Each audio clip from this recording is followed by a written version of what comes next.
Talking about the politics of Canada, especially Ontario. I am Peter Beimers, two-time candidate for the New Blue Party of Ontario. Let's get to it. So I suppose you've heard the news. Doug Ford and the rest of the MPPs are taking some time off till March 23rd. That's right, they're getting 3 months. I don't know who else gets that much time off. I certainly don't. Most of you, and myself included, get 2 to 4 weeks off throughout the year. Works out to a little less than 10% of the year off. And Doug Ford has declared that he and the other MPPs deserve 25% of the year not to be in Queen's Park, all, of course, paid by your tax dollars with zero return, which might not be a total loss, but more on that later. 3 months. That's a long time from now. Spring training is going to be in session, and spring training games are going to be 3 weeks done. The World Baseball Classic might be almost finished by that time as well, by the time they're back in session. School teachers, they don't even get that much time off during the summer. And the federal government isn't even being so bold to take that much time off. They're taking 5 weeks off starting today.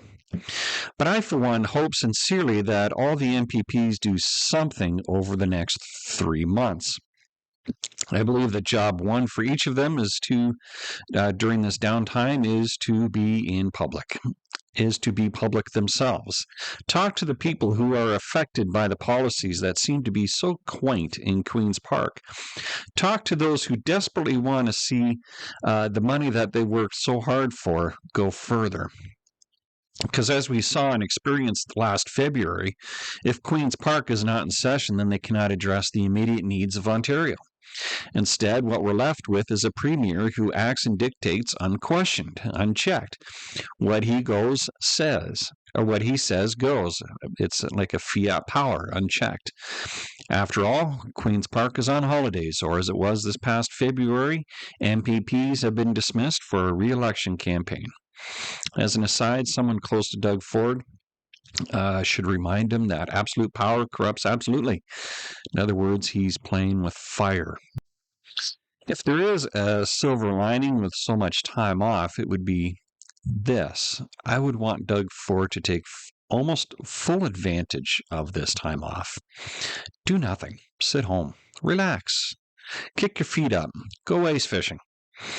As one MP told me of Justin Trudeau, I'd rather he do nothing because every time he does something, it costs me money.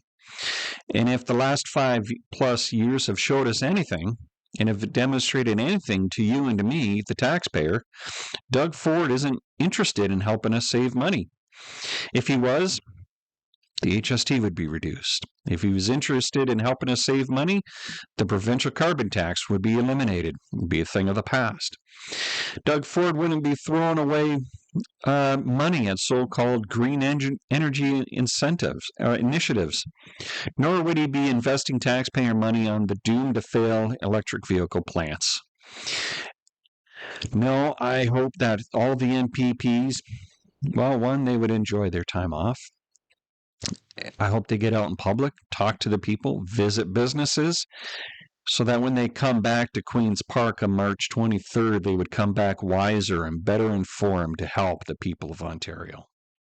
Well, if you made it this far, thank you for watching, and if you like what you hear, share with your friends, like, and subscribe for when new videos are posted every Monday night.